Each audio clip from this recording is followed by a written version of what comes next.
Bismillahirrahmanirrahim. Alhamdulillahilladzi hadana li hada wa ma kunna linahtadiya laula an hadana Allah. Allahumma salli wa sallim ala sayyidina Muhammadin miftahi babi rahmatillah adada ma fi ilmillah. Salatan wa salaman daimaini bi dawami mulkillah wa ala alihi wa sahbihi wa mawalah wa la hawla wa la quwata illa billah. Rabbi syrah li sadri wa yassir li amri wa hlul 'uqdatam min lisani yafqahu qawli, amma ba'du.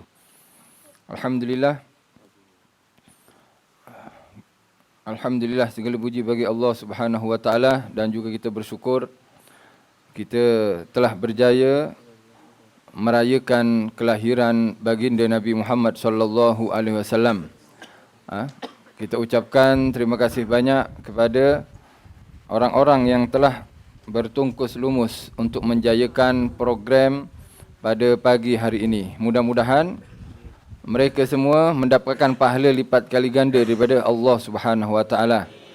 Kita mengucapkan salam ke atas Rasulullah sallallahu alaihi wasallam yang sememangnya bila kita menyampaikan salam kepada baginda, sudah sepatutnya bagi kita merasakan jawapan salam daripada Rasulullah sallallahu alaihi wasallam. Setiap salam kita, setiap solawat kita, Allah akan balas 10 kali rahmat.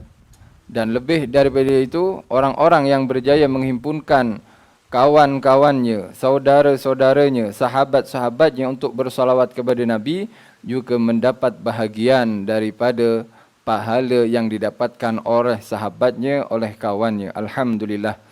Yang mana jamaah di sini, jamaah Ribat Al-Mustafa, 2 hari atau 3 hari buat persediaan, buat persiapan untuk program pagi hari ini. Mudah-mudahan Allah membalas dengan sebaik-baiknya, insya-Allah. Sesuai tajuk yang kita sudah kongsikan, bahawasanya tajuk kita adalah meraih syafaat. Al-Imam Qurtubi dalam tafsirnya menafsiri atau mengartikan syafaat itu sendiri adalah isalul manfa'ah ilal masyfu' lahu. Yakni menyampaikan satu manfaat kepada orang yang memerlukan pertolongan. Sebelum kita nak tahu, sebelum kita nak mencari syafaat siapa kita yang perlu kita dapatkan, ya, dari siapa kita nak meminta syafaat, maka kita tahu siapa dia yang dapat memberi syafaat pada hari kiamat. Allah Subhanahu wa taala adalah memiliki hak prerogatif, hak, yakni hak perorangan. Hak sendirian, tak ada yang boleh menawar hak Allah SWT, dan Allah akan memberikan hak tersebut, Allah akan memberikan kebenaran untuk beberapa hamba-Nya memberikan syafaat kepada hamba-hamba yang lain. Termasuk syafaat yang akan diberikan oleh Allah SWT adalah syafaat Allah itu sendiri. Allah akan memberikan syafaat kepada orang-orang yang beriman kepadanya, daripada umat Nabi Adam sampai umat Nabi Muhammad sallallahu alaihi wasallam. Akan tapi syafaat Allah Subhanahu wa taala ini akan diberikan, akan diagihkan pada penghujungnya, yakni di akhir sekali. Selepas para anbiya, para rasul, para syuhada, para siddiqin dan orang-orang mukminin memberi syafaatnya. Sedia maklum bahawasanya yang paling kita harapkan syafaatnya adalah syafaat baginda Nabi Muhammad sallallahu alaihi wasallam. Syafaat Rasulullah SAW ini berbagai jenis. Yakni ada 7 jenis syafaat yang akan Allah berikan kepada Nabi Muhammad SAW. Nabi bersabda, "Ana awwalu syafi'in wa musyaffa'in." Aku adalah orang yang pertama kali memberi syafaat dan orang yang pertama kali diberi syafaat oleh Allah Subhanahu wa taala. Syafaat yang paling besar nantinya adalah syafaat yang menyeluruh ke seluruh umat Nabi, para anbiya rasul, yakni syafaat Nabi ketika padang mahsyar. Di padang mahsyar kita akan duduk di sana berpuluh ribu tahun, tak dimula penghitungan penghisapan, maka semua manusia datang kepada Nabi Adam alaihissalam, minta syafaat kepada Nabi Adam AS. Tapi Nabi Adam bukan tak tahu bahawasanya yang dapat memberi jalan keluar Nabi Muhammad. Tapi Nabi Adam nak bagi tahu bahawasanya bukan saya saja tak mampu. Ente pergi ke Ibrahim. Bukan Nabi Adam tak tahu. Kenapa tak suruh terus pergi Nabi Muhammad? Kenapa perlu ke Nabi Ibrahim dulu? Nabi Adam nak bagi tahu bahawasanya bukan saya saja tak mampu, Ibrahim pun tak mampu. Nabi Ibrahim pun tak mampu. Nak tunjukkan kelebihan Nabi kita, Nabi Muhammad SAW. Datang mereka ke Nabi Adam. Nabi Adam nafsi, sendiri-sendiri. Akhirnya apa? Mereka pun diarahkan kepada Nabi Ibrahim. Selepas Nabi Ibrahim bukan tak tahu yang satu-satunya boleh jalan keluar Nabi Muhammad, tapi nak bagi tahu, datang kau kepada Musa alaihissalam. Datang kepada Nabi Musa pun tak mampu. Ini mereka semua ini, yakni para anbiya ni, Nabi Ibrahim, Nabi Musa, kemudian Nabi Adam, Nabi Isa alaihissalam, semuanya ingin menunjukkan kelebihan Nabi kita Nabi Muhammad sallallahu alaihi wasallam. Sehinggalah Nabi Muhammad SAW ketika dia datangi manusia, analaha. Itulah sabda yang disabdakan oleh baginda Nabi Muhammad SAW. Ya, aku akan beri syafaat. Akhirnya Nabi sujud, kan? Dengan sujud yang sangat lama meminta kepada Allah, sehinggalah mereka dapat syafaat daripada Nabi, dimulakanlah penghisapan di akhir, di mahsyar tersebut. 50,000 tahun katanya kita tunggu. Duk tunggu kan. Kalau majlis saja kita tunggu 20 minit, ustaz tak datang-datang 20 minit ni. Itu pun dah kena macam-macam lah ustaz. Tapi husnuzon, baik sangka kita. Apa istilahnya 20 minit. Ini kita nak tunggu dihisap sampai 50,000 tahun. Dengan matahari yang sangat dekat. Matahari hanya ukuran satu batu atau dua batu saja.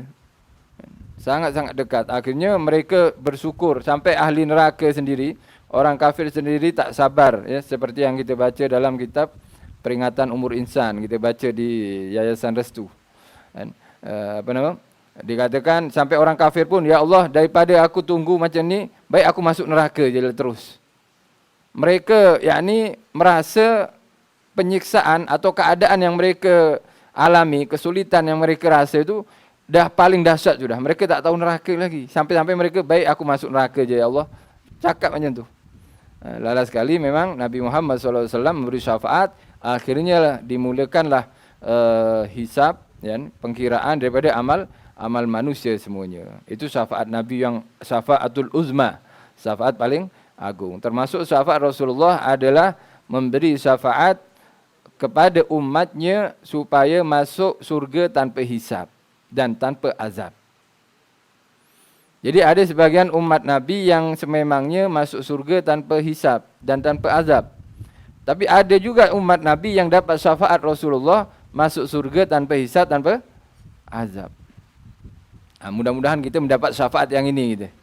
Masuk surga tanpa hisab. Siapa awak? Rasulullah bagi tahu, ini umatku. Macam mana kita nak dapat syafaat seperti ini? Ya pastinya kita kena mengikut tata cara macam mana kita dapat syafaat daripada Rasulullah sallallahu alaihi wasallam. Syafaat Nabi banyak caranya, termasuklah orang yang sentiasa bersolawat ke atas Nabi Muhammad sallallahu alaihi wasallam. Dan yang paling penting adalah dikenal oleh Rasulullah. Inna ummati yaumal qiyamati ghurran muhajjalin. Nanti kita akan dikenal oleh umat Nabi, oleh Rasulullah SAW dengan kesan wuduk di mukanya, kesan wuduk di tangannya, kesan wuduk di kakinya. Maknanya apa? Maknanya orang yang menjaga wuduk di dunia berkesempatan besar dapat syafaat Rasulullah. Jadi orang yang bersolawat, yakni aqrabu minni manzilatan yaumil qiyamah aktsarukum solatan. Yang paling rapat denganku nanti di hari kiamat adalah orang yang banyak solawat ke atas Nabi, dekat dengan Nabi. Oh, awak umatku. Oh iya. Macam mana tandanya? Kena wuduk. Orang yang tak pernah solat, walaupun dia Islam, Nabi tak kenal. Macam mana tak kenal? IC tak ada. Tanya pasport pun tak ada. Yakni cahaya dalam muka tak ada. Cahaya di tangan pun tak nampak. Awak nak mengaku-ngaku, ya tak dikenal. Kita nak mengaku warga negara Malaysia saja, kena ada kad pengenal dia. Apa kad? IC tunjukkan. Kita nak mengaku umat Nabi, kena ada tandanya. Yakni oleh sebab tu kita usahakan, ya, sentiasa menjaga wuduk. Orang yang menjaga wuduknya akan dikenali dan lebih mudah untuk mendapat syafaat daripada Rasulullah sallallahu alaihi wasallam. Termasuk orang yang mendapat syafaat adalah orang yang mendapat syafaat Nabi adalah orang yang menjawab azan serta membaca doa azan. Nabi Muhammad SAW bersabda, "Manggola," kemudian disambung ayat dengan doa azan, "Allahumma rabb hadhihi da'wati tamma wa salatul qa'imah atisana." Dikatakan sesiapa yang baca doa ini halat lahu syafaati, maka wajib untuknya mendapat syafaatku. Jawab azan, kemudian baca doa azan tersebut, insya-Allah kita dapat syafaat daripada Nabi Muhammad sallallahu alaihi wasallam. Insya-Allah pada majlis pagi hari ini menjadikan majlis ini kita semakin semangat untuk mengikut Rasulullah SAW sunnahnya. Bila azan selalunya kita tak kisah. Bila azan kemudian tengok drama Korea dah mula, lupa azannya. Drama Korea diteruskan, tutup dulu kalau dah azan. Azan maghrib ke, azan isyak ke di rumah kita. Ajar kepada anak-anak kita. Sebab yang ingin mendapat syafaat bukan orang tua saja. Anak-anak kita pun memerlukan syafaat. Kita nak masuk surga bersama anak-anak kita. Kita tak nak tengok anak kita disiksa, diazab, dihisap dalam kesulitan dan kesusahan oleh Allah SWT. Ajarkan mereka masuk waktu maghrib, waktu dengar azan, dekat dengan surau, dekat dengan masjid, tutup TV, tutup radio, berhenti main phone, dengarkan azan, kemudian jawab azan. Siapa yang menghargai azan, Nabi Muhammad SAW akan menghargainya nanti di hari kiamat dan diberi syafaat. Syafaat Nabi termasuk adalah memasukkan atau memberikan, Allah memberikan izin kepada Rasulullah, pilih ya Muhammad daripada umat-umatmu yang masuk surga tanpa hisab. Masuk surga tanpa hisab, tanpa azab. Kemudian termasuk syafaat Rasulullah adalah mengangkat darjat ahli surga. Mengangkat darjat ahli surga. Tengok darjat sepatutnya dia tingkat bawah. Nabi tengok, ini kasihan dia, muka susah, muka ngantuk je kerja dia. Istilahnya, ni muka kasihan aja tu. Akhirnya Rasulullah, kau naik atas. Kau lagi naik. Yang mengangkat darjat juga boleh syafaat Rasulullah sallallahu alaihi wasallam. Ada 7 jenis, ya. Termasuklah Nabi diberi kebenaran untuk mengeluarkan ahli neraka daripada neraka. Nabi diberi kebenaran untuk memberi syafaat kepada orang yang sepatutnya masuk neraka, tak jadi masuk neraka. Nabi memberi kebenaran kepada ahli neraka yang sepatutnya lama dikurangi hukumannya. Ini Nabi kita, Nabi Muhammad sallallahu alaihi wasallam. Termasuk yang mendapat syafaat Nabi adalah orang-orang yang meninggal di kota Madinah. Dalam hadis sahih Nabi bersabda, yang bermaksud orang yang meninggal Madinah itu wajib aku syafaati nantinya.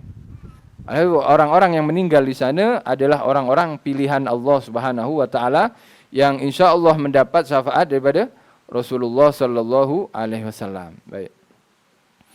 Kemudian siapa saja yang boleh memberi syafaat? Bukan zakat Nabi. Memang yang paling banyak memberi syafaat adalah Rasulullah sallallahu alaihi wasallam. Yang kedua, para anbiya kepada umat-umatnya, Nabi Ibrahim, Nabi Musa alaihissalam. Tapi syafaat mereka tak seperti syafaat baginda Rasulullah sallallahu alaihi wasallam. Yang ketiga memberi syafaat as-siddiqin. Orang-orang siddiqin ni akan memberi syafaat kepada yang dikehendaki oleh as-siddiqin. As-siddiqin ini al-Imam Imam Muqatil bin Hayyan berkata, siddiqin adalah orang-orang yang beriman kepada Rasul dan tidak mendustakan mereka sedikit pun. Yang siddiq, yang jujur. Percaya kepada Rasul-Rasul Allah, kepada apa yang datang daripada Rasul Allah, dan dia tak pernah mendustakan. Nantinya kalau dia tertulis as-siddiqin, dia akan diberi kebenaran untuk beri syafaat kepada orang yang dia kehendaki. Minas siddiqin. Dan pemimpin as-siddiqin adalah Sayyidina Abu Bakar as-Siddiq. Sayyidina Abu Bakar as-Siddiq adalah pemimpin para siddiqin. Yang mana Abu Jahal ketika mencabar Sayyidina Abu Bakar, ya Abu Bakar ketika Nabi datang Isra, kan Nabi cerita kepada para sahabat. Cerita pada sahabat. Sebelum cerita pada sahabat, yang berjumpa Nabi ini adalah Abu Lahab. Ya, Abu Lahab. Tengok Abu Lahab menampak Rasulullah ni termenung macam tu. Akhirnya Abu Lahab tanya kepada Nabi, "Ya Muhammad, ada benda baru ke? Ada berita baru?" Kan? "Ada, malam tadi saya baru balik daripada Palestin." Padahal malam tadi Nabi ni di Madinah. Kan? Kemudian Abu Lahab, wah ini semakin mengarut Muhammad ni. Semakin mengarut. Akhirnya, jap, ini berita besar ni. Saya kena panggil orang-orang untuk nak pelli Nabi ni sebetulnya. Akhirnya dipanggil, wahai orang Quraisy, berkumpul sini, ada berita besar yang akan disampaikan oleh Muhammad. Kemudian ketika Abu Lahab nak panggil orang-orang ini, jumpa Sayyidina Abu Bakar. Mengajak Abu Bakar untuk menggunakan akal ketika peristiwa Isra Mi'raj. "Ya Abu Bakar, engkau tahu kawan kau dah cerita malam tadi dia pergi Palestin. Kemudian bukan setakat itu, dia kata naik ke langit ke-7. Padahal malam tadi aku tengok dia, pagi pun aku nampak dia. Coba kau gunakan akal. Mana mungkin orang satu malam, kita nak pergi Palestin tu 2 bulan. Ulang alik. Dia tak sampai 1 malam. Coba kau gunakan akal." Sayyidina Abu Bakar dengan imannya berkata, "Wahai Abu Lahab," atau Abu Jahal kan, berkata, "Seandainya Nabi berkata lebih daripada itu, aku percaya apa yang dikatakan Nabi." Dari sana, yakni tak gunakan akal dia, gunakan iman. Sebab kenapa? Sayyidina Abu Bakar tahu, kalau Nabi ini berjalan sendiri itu mustahil. Tapi kalau Nabi dijalankan itu tak mustahil. Perkara Isra Mi'raj. Ada semut bandaraya ni, Shah Alam ni, kan, masuk beg orang nak pergi umrah. Kan. Akhirnya dalam masa yang singkat, semut ni sampailah ke Mekah sana atau sampai ke Madinah. Di Madinah semut ni jumpa semut Madinah. Dia cakap dengan semut yang lain, "Awak nampak ini? Awak dari mana?" "Saya daripada Shah Alam." "Shah Alam? Mustahil awak dari Shah Alam. Kita nak pergi Mekah saja sampai berjanggut gitu." Istilahnya sampai tua, sampai berjanggut putih. Kan? Lala sekali awak dalam satu masa boleh dekat. Kenapa? Sebab dia dijalankan, dibawa oleh tuan beg tadi. Tak kisah semutnya mungkin dibawa ke Madinah, dibawa ke Kelantan, kan? Balik ke Kelantan. Sampai sana jumpa orang Kelantan ni. Cakap Kelantan dia. Jadi tanya kat sana, "Bila awak pergi daripada Shah Alam?" "Baru 2 jam lepas atau 3 jam." Tak mungkin. Dia mustahil lah kalau fikir ikut akal mustahil. Tapi ini Allah Subhanahu Wa Taala yang membawa Nabi Muhammad SAW. Dan itu yang ada kepada diri Sayyidina Abu Bakar As-Siddiq. Oleh itu pemimpin para siddiqin adalah Sayyidina Abu Bakar As-Siddiq yang akan memberi syafaat kepada orang-orang yang lain. Kemudian termasuk orang yang memberi syafaat adalah orang yang mati syahid. Mati syahid ni memberi syafaat dia. Beri syafaat kepada orang-orang lain. Syahid ni terbahagi menjadi 3. Ada syahid dunia akhirat, ada syahid dunia sahaja, ada syahid akhirat. Syahid dunia akhirat yakni syahid yang berperang di jalan Allah kerana Allah Subhanahu Wa Taala. Orang yang syahid dunia saja, maksudnya apa? Maksudnya di dunia dia dikenal syahid, tapi di akhirat tak dapat pahala syahid. Siapa dia? Berperang melawan orang kafir, tapi bukan kerana Allah, kerana ingin cari nama, kerana ingin dikenal sebagai pahlawan, kerana ingin dikenal sebagai orang hebat. Ini di dunia dia bila mati berperang dia dihukumi syahid, tapi di akhirat tak ada pahala syahid.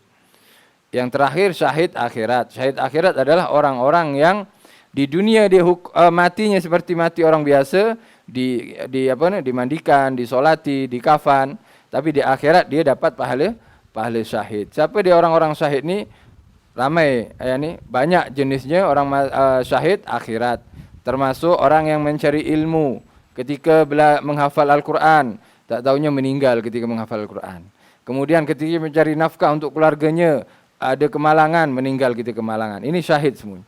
Orang yang sakit perut juga syahid. Orang yang tenggelam syahid. Orang tengah ibadah syahid. Termasuk orang yang dalam perjalanan musafir juga dikira syahid. Orang-orang seperti ini akan memberi syafaat kepada keluarganya, kepada keluarganya dan orang-orang yang orang dikenal. Kemudian berikutnya yang memberi syafaat adalah orang mukmin. Orang mukmin. Kita semua ini boleh memberi syafaat Ini sahabat istilahnya, orang mukmin. Ibn Jauzi pernah berkata pada sahabat-sahabatnya. Ibn Jauzi berkata pada sahabat-sahabatnya, illam tajuduni fil jannah, illam tajiduni fil jannah. Bainakum fas'alu anni wa qulu ya rabbana abduka fulan kana yadhkuruna bik. Ibn Jauzi berwasiat kepada sahabat-sahabatnya. Kita kan bersahabat di sini. Alhamdulillah sahabat kita orang baik semua. Nanti dikatakan, wahai sahabatku, nanti kalau di surga, kalian masuk surga, tak jumpa aku, tolong minta cari aku. Cari aku dan sampaikan kepada Allah, ya Allah, aku kenal Ibn Jauzi, mana dia? Atau tak jumpa dia. Istilahnya apa? Istilahnya memang dalam hadis Bukhari wa Muslim, seorang sahabat dapat memberi syafaat kepada sahabatnya. Bahkan dalam hadis yang sangat panjang ya. Ada orang masuk surga. Kemudian tengok di surga tu tak ada kawan-kawan dia. Mana kawan-kawan aku yang di mana? Bibi ya. Ribat Al-Mustafa ni. Ya Allah, mana kawan-kawan saya yang di ya bukan sakat ribat sajalah, kita Yayasan Restu pun sama mana-mana. Yang penting di masjid ini saya puasa sama, saya solat sama ya Allah, tapi tak nampak di surga, mana dia ya Allah? Menangis dia sampai-sampai dia meminta kepada Allah, mana dia ya Allah, mana? Saya tak seronok, saya biasa dengan dia. Akhirnya Allah SWT tanya kepada malaikat, mana kawan dia? Di neraka ya Allah. Di neraka kawan kau, di kawanmu. Ya Allah, aku tak nak masuk surga melainkan dengan dia. Diberi syafaat. Akhirnya ambil dia, keluarkan dia daripada neraka, suruh ikut kawan dia. Ini yang kita perlukan, yang kita harapkan manfaat daripada persahabatan kita, perkumpulan kita. Kita tak pasti di sini ni tak tahu siapa yang akan masuk surga. Tapi seperti yang Ibn Jauzi katakan, bila nanti muslimat atau muslimin di sini masuk surga, jangan lupa saya. Kalau saya tak ada, cari saya. Kalau tak kenal, saya kenalkan diri saya. Ahmad Maksum bin Mas'ud. Ya. Kalau nanti tak ini, Ibn Jauzi mewasiatkan pada anak muridnya, cakap dengan kawan-kawan kau, cakap dengan sahabat-sahabat. Oleh itu, ketika bersahabat, carilah sahabat yang soleh atau solehah. Hadis ini disebut dalam hadis Bukhari wa Muslim. Oleh Sayyidina Hasan Al-Basri berkata, istaksiru minal asdiqa'il mu'minin fa inna lahum syafa'atan yaumal qiyamah. Perbanyaklah sahabat kalian di dunia ini daripada orang-orang mukmin. Sebab kenapa? Sebab mereka nanti di hari kiamat ada syafaat.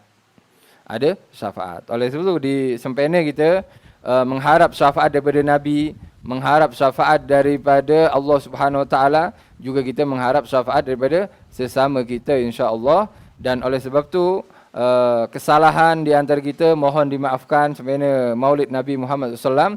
Bila ada salah silap antara kita, ada pandangan yang kurang disukai, ada keadaan kelakuan yang kurang disukai, mohon dimaafkan. Dan juga bersihkan diri kita daripada saling membenci daripada kawan itu sendiri. Ya, bersihkan dari kebencian, dendam, tak suka kepada orang lain. Ikhlaskan apa yang telah diambil kawan, usahakan kita saling memaafkan insya-Allah. Mudah-mudahan kita semua mendapat syafaat daripada sahabat-sahabat kita, mendapat syafaat daripada Rasulullah sallallahu alaihi wasallam, syafaat yang mana Nabi berikan kepada umatnya, iaitu syafaat masuk surga tanpa hisab. Mungkin untuk setakat ini saja yang saya boleh kongsikan pada kesempatan kali ini. Kemudian doa ya. Insya-Allah kita tutup dengan doa Maulid insya-Allah.